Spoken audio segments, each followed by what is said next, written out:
Welcome back to our studios here in Lahore. I'm Hamza Amjad. Now, Pakistan, China and Afghanistan have agreed to enhance cooperation in security, connectivity and counter-terrorism.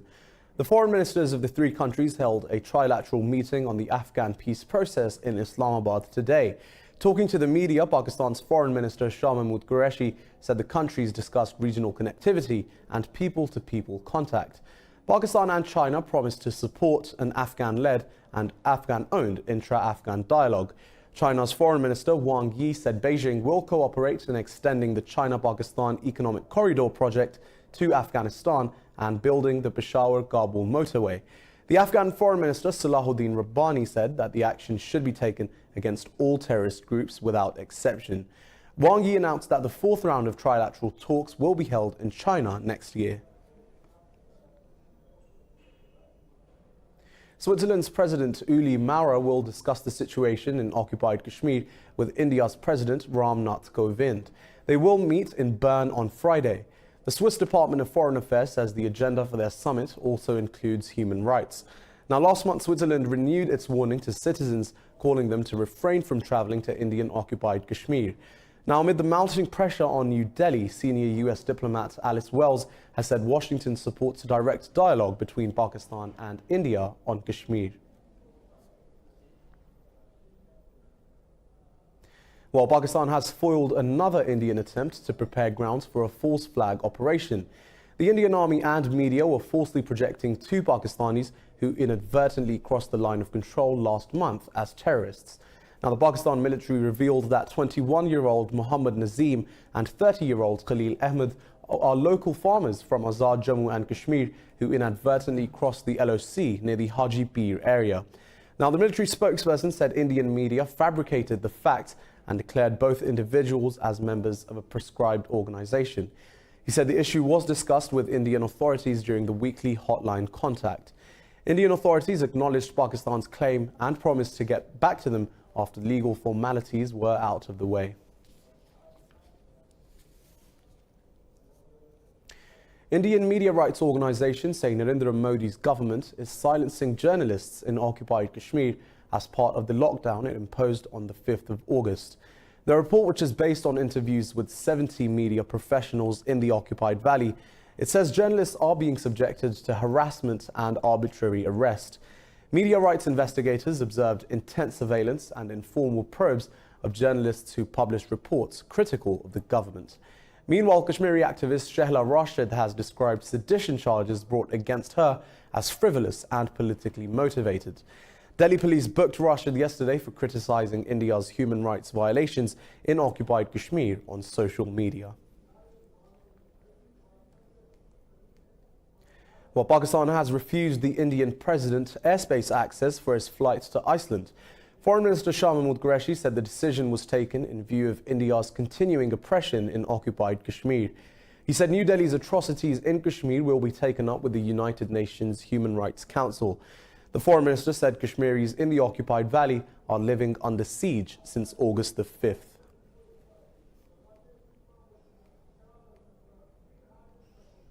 India has failed in its attempt to become the first nation to explore the moon's south pole. The Indian Space Research Organization says it lost contact with the Chandrayaan-2 spacecraft as it attempted a soft landing. It says communication with the lander was lost about 2.1 kilometers from the moon's surface. ISRO Chief K. Sivan says data is being analyzed to find out what went wrong. Chandrayaan-2 took off on July the 22nd to probe the unexplored lunar territory. The South Pole is believed to contain some water because its craters are suspected of being unexposed to high temperatures. Only the US, Russia and China have successfully attempted moon landings so far.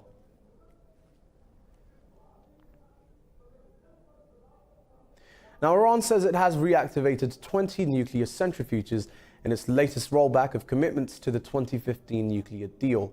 The centrifuges can boost Iran's production of enriched uranium. Now, the chief of Atomic Energy Organization, Behrouz Kamalvandi, says a chain of 164 advanced centrifuges will become operational by November.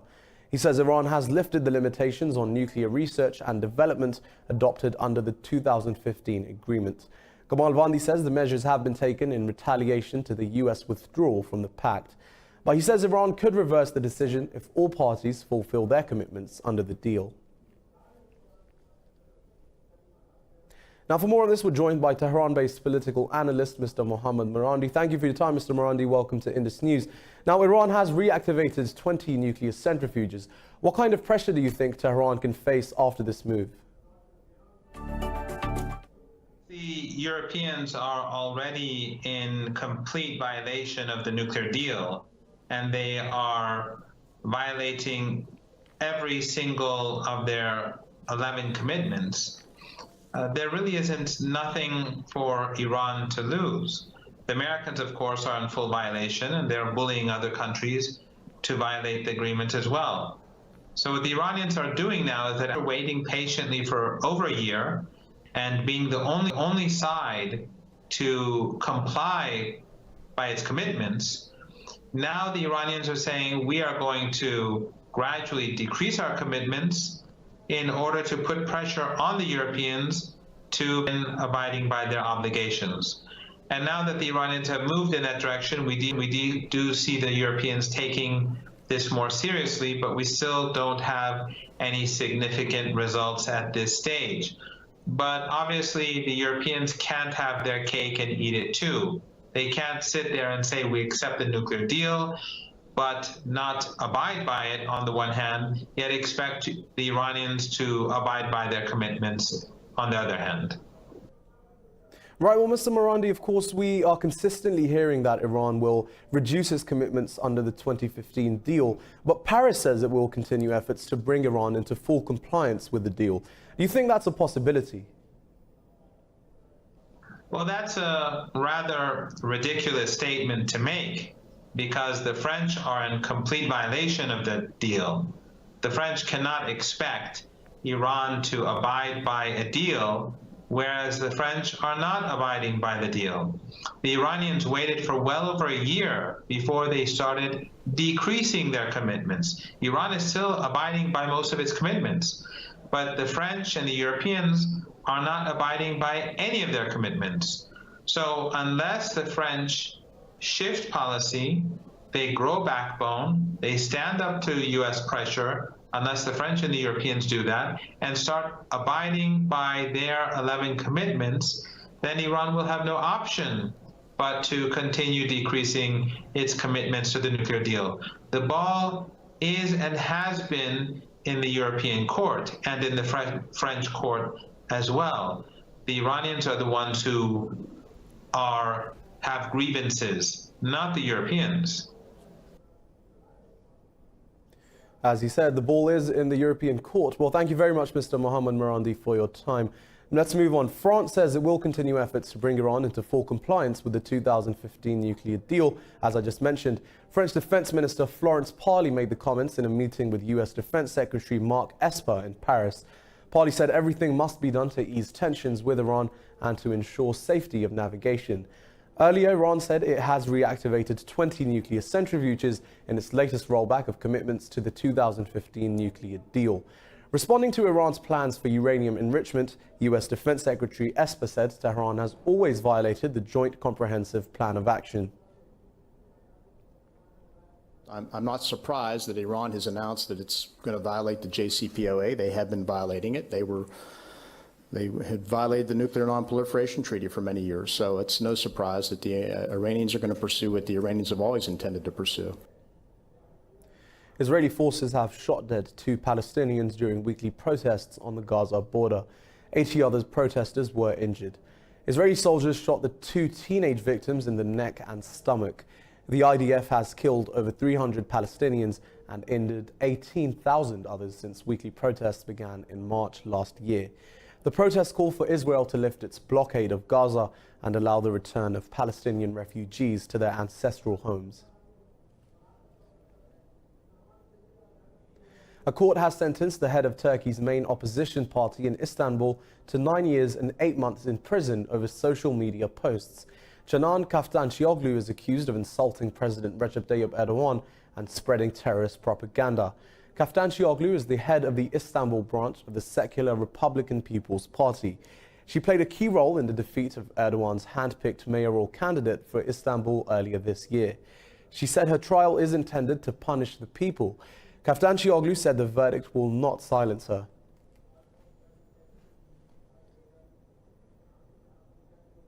The Netherlands has opposed Ukraine's decision to hand over the MH17 flight downing suspect to Russia in a prisoner swap. The Dutch government fears suspect Vladimir Semak's exchange could jeopardize the investigation. Holland's foreign minister says the government contacted Ukraine several times to prevent the handover. He said the Ukrainian authorities had the opportunity to question Semak before he left for Russia. Meanwhile, Ukrainian prisoners got a presidential welcome on their return from Russia. The French foreign minister urged Ukraine and Russia to make concrete advances to end their 5-year conflict.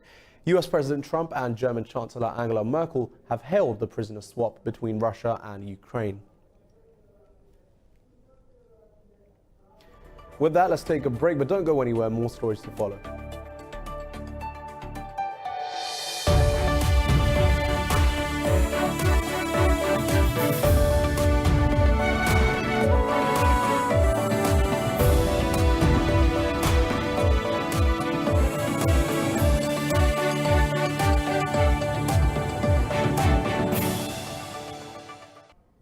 Welcome back. Now, the US government is considering even further cuts to the annual cap on refugees for the year 2020. President Donald Trump has significantly slashed the number of refugees allowed into the US since assuming office in 2017. An official said the government has prioritized dealing with the movement of asylum seekers from Central American countries to the southern US border. The administration also says it is more cost-effective to resettle refugees overseas rather than relocate people to the US. Meanwhile, the aid group says almost 30,000 overseas refugees have already completed interviews for resettlement. Last year, the administration capped the numbers at 30,000, down from 45,000 people in 2018.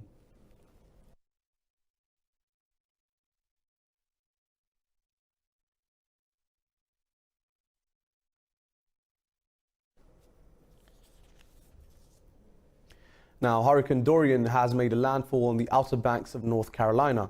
Meanwhile, the death toll from the hurricane has climbed to 43 in the northern Bahamas of Barco Islands. Since leaving the Bahamas, the slow-moving storm has gained strength off the eastern U.S. seaboard. The National Hurricane Center said the storm made landfall at Cape Hatteras with maximum wind speeds of 150 kilometers per hour. Dorian is currently battering the Carolinas, where coastal towns have been flooded and cut hundreds of thousands of consumers' power supply. Hundreds of people remain trapped amid rising floodwater. Now, the leaders of 7 countries home to the vast Amazon have signed a pact to protect the world's largest tropical rainforest. The presidents of Bolivia, Ecuador and Peru attended the one-day summit hosted by Colombia's president in Leticia. Indus News has this report. Forest fires in the Amazon have surged this year, destroying vast swathes of a vital bulwark against global climate change. The highest number of forest fires since 2010 are tearing through the Amazon, which is home to 1 million people. Critics have blamed Brazilian President Bolsonaro's policy of opening up more of the forest to agriculture and mining for the damage. Colombian President Ivan Duque has called on the region's leaders to work together to combat deforestation. Here we are signing the agreement, an agreement where we coordinate and work harmoniously for common goals, a pact which obliges us, commits us, and motivates us to protect our Amazon. The presidents were joined by indigenous leaders whose communities are the hardest hit by the Amazon forest fires. Ecuador's President Lenin Moreno said it's time to take action without further delay. Little remains for words. From this signature, we are going to fundamentally take actions because no theory is valid as long as it does not acquire earthiness and above all favors those who are most in need. The 7 nations have agreed to put more time into education and to increase the role of the Amazon's indigenous communities. Over 100 wildfires have been recorded in the Australian states of Queensland and New South Wales. The ferocious bushfires have destroyed at least 21 homes across 2 states on the country's east coast. Australia's most populous state, the New South Wales, has endured over 65 bush and grass fires. The unprecedented hot spring weather has created drought-like conditions in various parts of Australia. Queensland State Premier Anastasia Palaszczuk says she stands with grieving families. We are in the process of trying to reach those families. We understand that they're all safe, but they will be going through a lot of grief at the moment, and I know that our community will pull together and definitely make sure that they get back on their feet. Pope Francis has called rapid deforestation a global threat. The Pope said plants and animal biodiversity is endangered by contraband and illegal exports. Pope Francis appealed to the people during a visit to Madagascar, which has lost 44% of its forests in 60 years. He said forests are menaced by fires, poaching and the cutting down of woodland. Recent Amazon fires have lent urgency to the Pope's calls to protect the environment. The Pope suggested effective measures to safeguard environment for all generations. Now, with the Venezuelan economy in shambles, more and more parents are leaving their kids home to find work abroad. According to the UN, 3.6 million migrants have fled the country's economic meltdown since 2016. In the slums of Caracas, it is now common for children to be raised by their grandparents while their parents earn a living in other countries. Frank Hernandez is one of the thousands of youngsters growing up without their parents in Venezuela. He is eagerly awaiting his mother and father to visit him in December. 2 years ago, his mother left for Peru as an economic migrant. She was joined by Hernandez's father a year later. Frank says he wants to be with them, but does not want to burden them further. It creates a burden for them, in addition to the one they have here in the house. That is to say, in sending the money for food and all that. So with me being there, they would have to give me money and such. According to the NGO SICODAP, 1 in 4 Venezuelan migrants leave at least one child behind. It estimates there are 846,000 children in the country in similar situations to Frank Hernandez. But earning foreign currency is the only way for Venezuela's people to shield themselves against non-stop inflation. Frank's mother told me she feels like she's losing her son's love. She feels anguish that makes her want to come back. But with the situation we are living in, I think it's better if she stays where she is.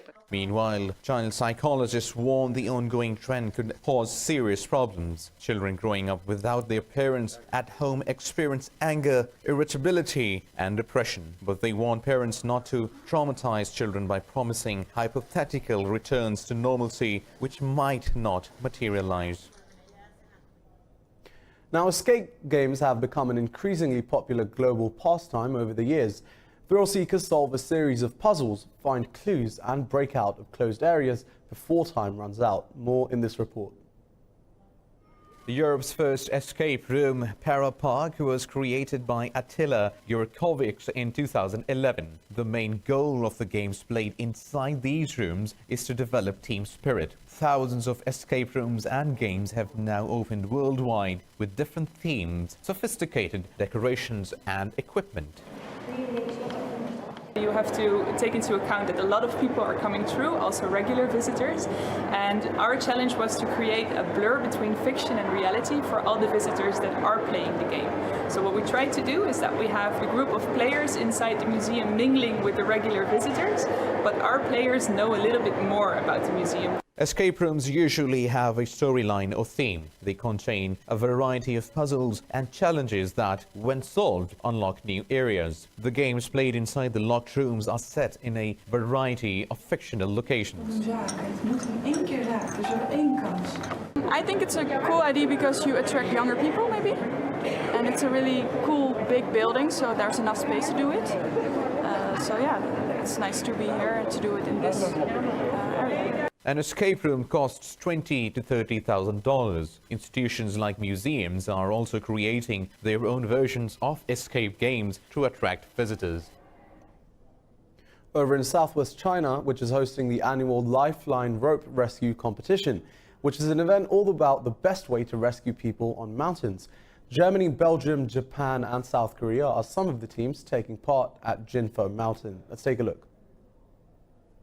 Using lifeline ropes to save lives on the side of a mountain is a skill that comes in handy for seasoned climbers and mountaineers. This is where the lifeline rope rescue competition is especially useful. Beside being a competition chance for seasoned experts to pass their skills to less experienced rescuers, rope technology has been widely applied in rescues. It provides efficiency when faced with treacherous conditions and limited resources. Even though this is a competition, bitter rivalry isn't what it's about.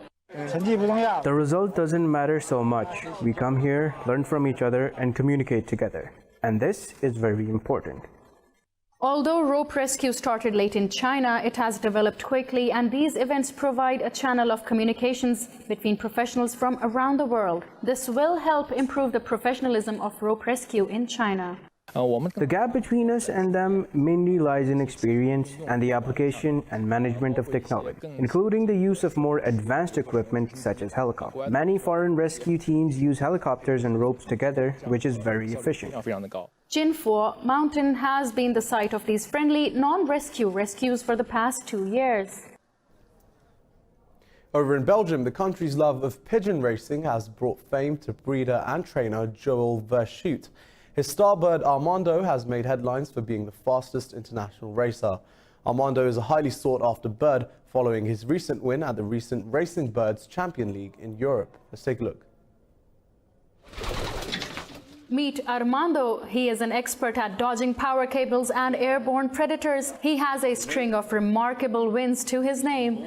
Armando is an elite racing pigeon. His DNA became highly sought after by international breeders and trainers following his recent win at the Champions League for Europe's best birds in Poland.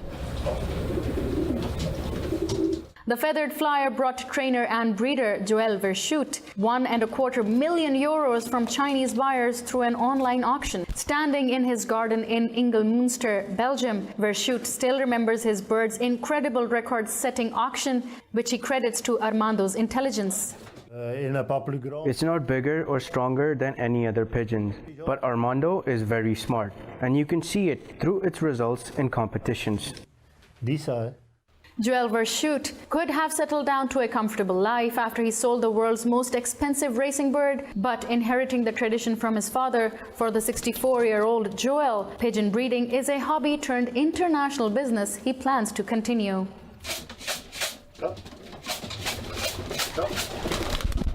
Dedicating 10 hours a day to his 300 birds, Joel is now preparing his beloved Armando's heirs for future races. You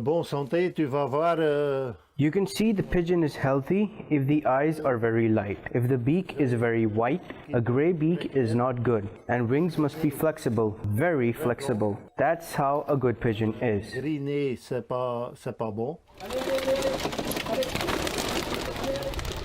Breeders in Belgium have many approaches to pigeon racing. Some incorporate new methods of breeding. The country has almost 20,000 licensed breeders, something that makes this industry a strong one.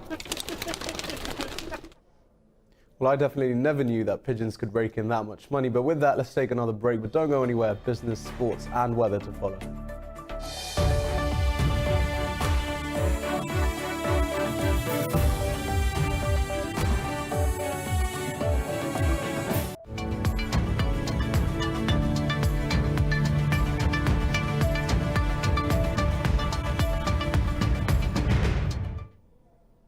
Welcome back. And first up in the world of business, Japan has rejected South Korea's offer to extend a military intelligence sharing pact in exchange for the easing of Japanese trade controls.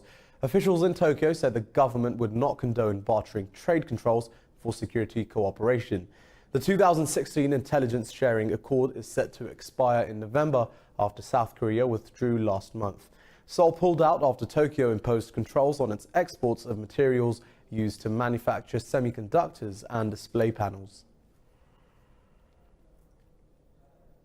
Chinese telecommunications giant Huawei has launched the world's first 5G chipset at a trade show in Berlin. The Kirin 990 is the smallest 5G mobile phone chip and has lower power consumption than its competitors. Vice President Huawei says Huawei has worked on the chip for the last 2 years. The VP says the chip integrates a number of new technological innovations, so the total number of transistors exceeds 10 billion. Huawei's flagship phone, equipped with the Kirin 990 series, will be released later this month.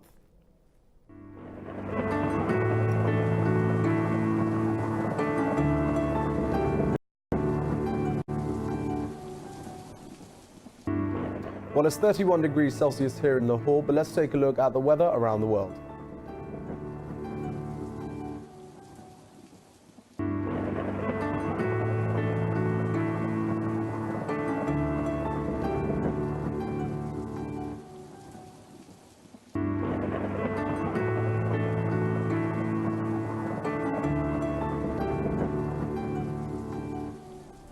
Well, that was all I have from the News Bulletin at the moment. Do stay tuned to Indus News for further updates. And as always, thanks for watching.